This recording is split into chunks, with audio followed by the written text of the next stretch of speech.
Salut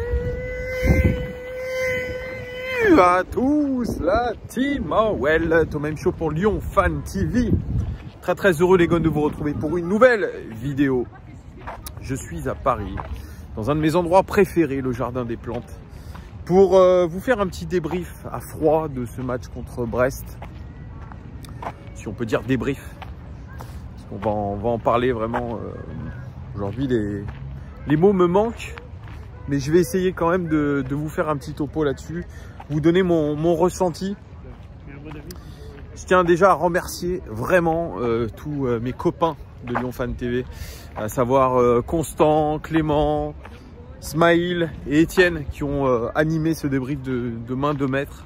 Super débrief, je vous invite vraiment à aller le voir si vous ne l'avez pas vu, parce que vraiment ils ont été topissimes.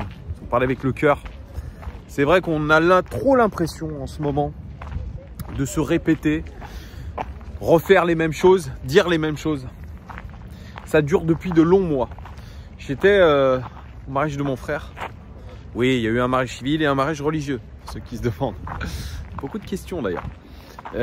Et les premiers mots des membres de ma famille, c'est une tape dans le dos et dire « Ah Thomas, on a vu l'OL. C'est pas terrible pour vous. » Chaque fois, j'ai pris le Uber, discute football, je dis « Ah, je suis de Lyon. » Et il me dit « Ah, c'est difficile en ce moment pour l'Olympique Lyonnais, hein, c'est la cata. » Donc maintenant, quand vous dites que vous êtes supporter de l'Olympique Lyonnais, c'est des colibets, c'est des tapes dans le dos et dire « Compassion, compassion. » Ou alors beaucoup de rigolade, ou alors « Ah, vous allez rejoindre Saint-Etienne en Ligue 2 pour faire des derbys. » Vous savez, ces boutades-là, ces boutades, elles risquent de se transformer en réalité. Parce que hier, la défaite contre Brest, elle acte 4 mois. Je dis bien 4 mois, sans aucune victoire officielle. 4 longs mois. 2 points, les amis, pris sur 18 possibles. Un entraîneur licencié, Laurent Blanc, qu'on a maintenu jusqu'à il y a une semaine, alors qu'on savait qu'on avait droit dans le mur. John Textor qui réagit toujours à contre-temps. Et je mets dans la balance Santiago Cucci, qui est le président exécutif de ce club. Et vous avez une équipe complètement à la dérive. Hier, j'ai quand même regardé le match, malgré le mariage. Je l'ai regardé d'un œil. On s'est fait rouler dessus. Le mot est faible. 27 tirs côté brestois. Nous, 0,40 d'expected goals. Une équipe apathique. On a été mangé dans les duels. Je ne vous donne pas les stats parce qu'elles sont effrayantes. Les stats de duels remportés par l'Olympique Lyonnais et celle de Brest. Une équipe, on pouvait se dire, tiens, il y a des choix forts faits par Fabio Grosso. 19h10, causerie d'avant-match, retard de, alors c'est 19h15, je sais plus, bref, 19h10, 19h15, retard de 5 minutes de Skelly Alvero qui était au courant qu'il allait être titulaire. Choix fort de Fabio Grosso, il est écarté non seulement du banc des remplaçants, mais il est mis tout simplement en tribune. Deuxième choix fort, Ryan Cherki, qui n'avait pas livré une grande prestation lors du dernier match, écarté aussi pour ce match-là, mais lui, sur le banc de touche. Il n'aura joué finalement que 15 minutes. Donc choix fort de Fabio Grosso, qui pourtant disait en conférence de presse « Je ne vais pas faire de révolution pour vous faire plaisir. Je vais voir ce que je vais voir à l'entraînement et ensuite je déciderai. » Ce sont des choix forts, il faut les respecter. Par contre, moi je m'étonne encore une nouvelle fois que le journal L'Équipe, via Hugo Guillemet, soit encore au courant, plus de 24 heures à l'avance, que Ryan Cherki sera sur le banc, et au courant 20 à 25 minutes après la causerie d'avant-match sur le fait qu'on ait écarté Skelly Alvero. À un moment donné, on peut taper sur les joueurs. On peut taper sur l'entraîneur comme je le fais à maintes reprises.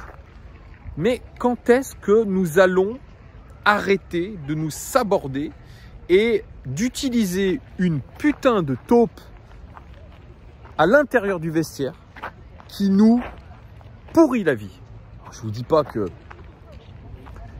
le fait que les adversaires n'aient pas les compos 24 heures à l'avance, ça pourrait changer quelque chose. Mais ça vous montre un petit peu le climat délétère, le climat de délation, le climat regard en chien de faïence qu'il peut y avoir au club. C'est inadmissible, c'est minable.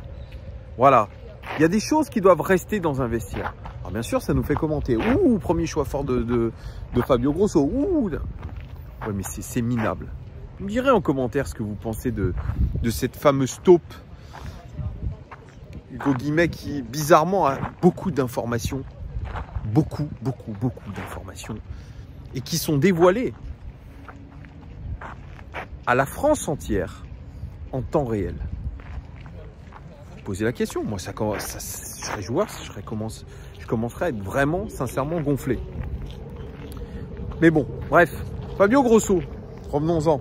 J'ai pris des sauts de caca cette semaine sur toutes mes vidéos sur Fabio Grosso. Je vous avais dit, et je le maintiens, Fabio Grosso n'est pas l'entraîneur idéal pour l'Olympique Lyonnais pour relancer. Nous sommes dans une situation critique. Nous jouons le maintien, les amis. Le maintien. On a un groupe qui est psychologiquement à terre. Donc j'entends dire, oui, on a un milieu de terrain catastrophique, nanana.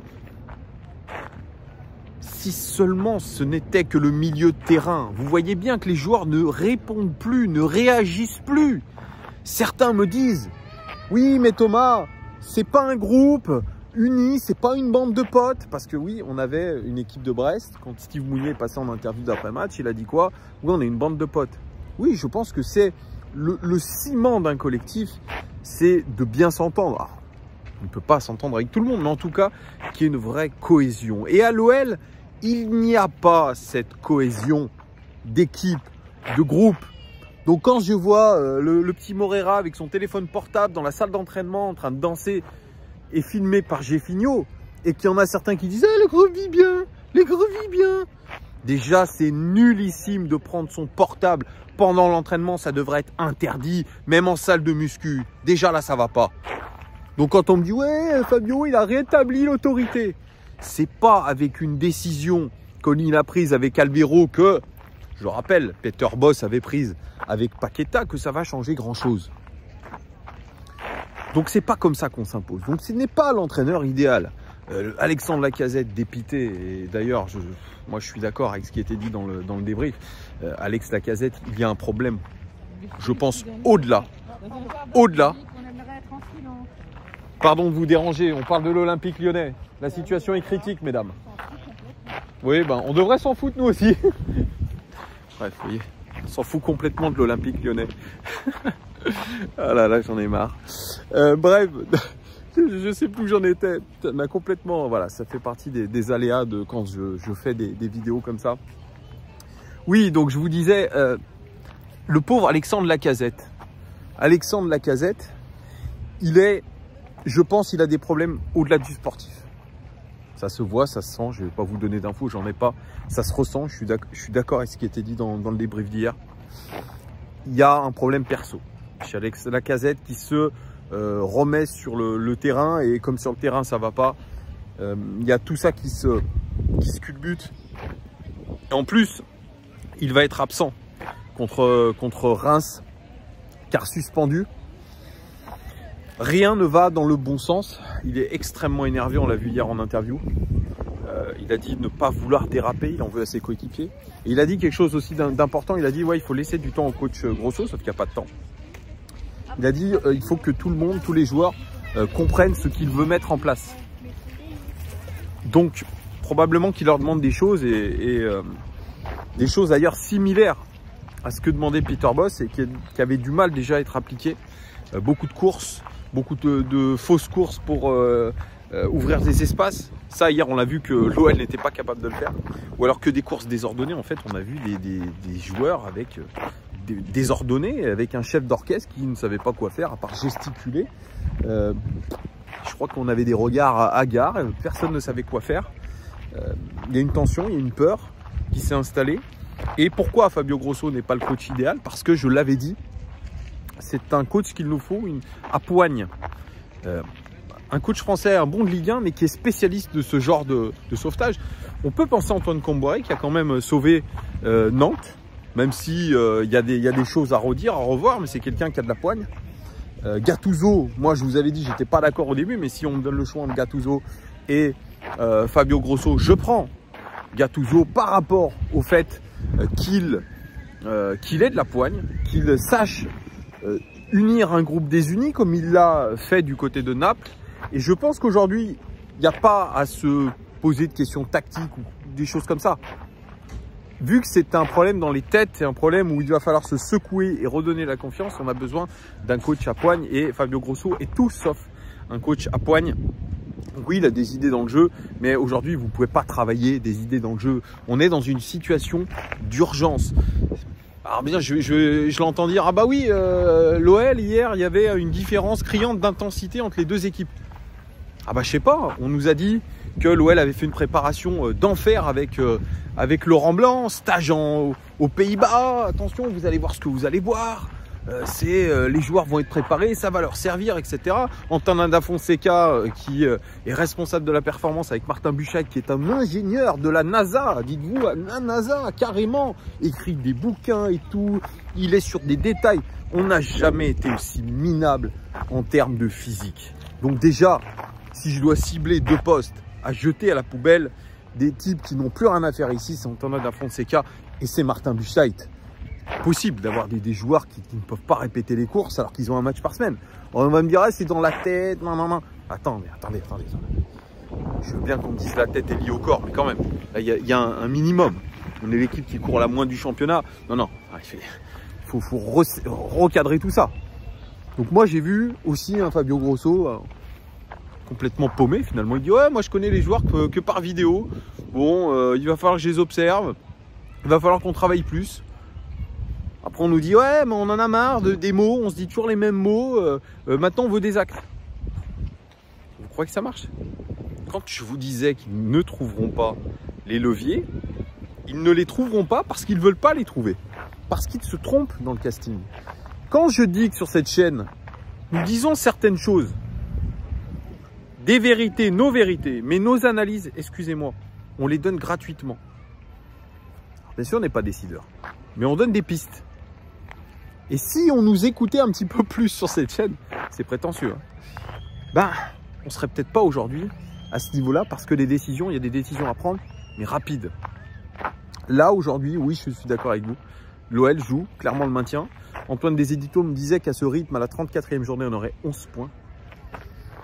Donc relégué en Ligue 2. Ça ressemble fort à une saison où on y va tout droit. On est fin septembre, 2 points de prix.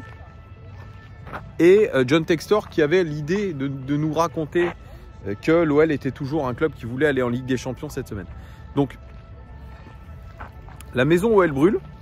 Si John Textor ne veut pas, je dirais, entacher gravement ses propriétés multiclubs, s'il ne veut pas entacher son investissement, il a intérêt à prendre des grosses décisions et le taiseux Santiago Cucci doit aussi lui se réveiller.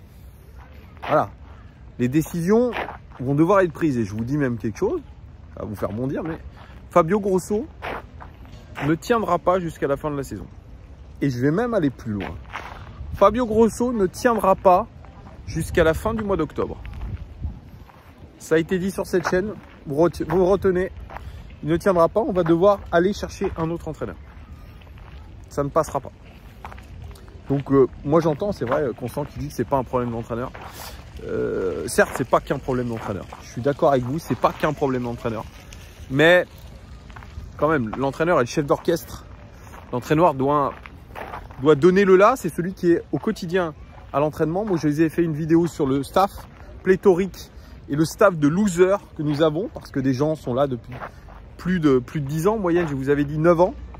Ah, mais Thomas, c'est pas à la cause du staff si les joueurs sont pas bons. Ils font partie d'un groupe, d'un collectif. Donc ils sont impliqués eux aussi. Donc ils sont des losers eux aussi. Ça fait mal. Alors quand on dit, ouais, quand j'en croise là, certains des joueurs ou des entourages de joueurs qui sont en rogne parce qu'on critique leurs joueurs, je rappellerai qu'Alexandre Lacazette a dit à Olivier Talleyrand, journaliste, que c'était à eux, journalistes, donc aussi à nous, supporters, de juger leur performance. Donc ceux qui s'élèvent en disant « Oh, vous êtes trop dur, ah là là, mon petit poulain, tu l'as pas ménagé, non, non, non ». Déjà, regardez vos performances parce que vos chèques à la fin du mois, les 300 000, les 500 000 euros, ils tombent bien sur vos comptes. Même si vous êtes des relégables aujourd'hui, vous n'avez pas des salaires relégables. Donc, remettons vraiment l'église au centre du village. Voilà, dites-moi tout en commentaire. Je sais que vous êtes très énervés, moi aussi. Je vous dis à très vite parce que je pense qu'il y aura encore du contenu à faire. Bonne fin de week-end à tous. Profitez de ce soleil et à bientôt. Ciao.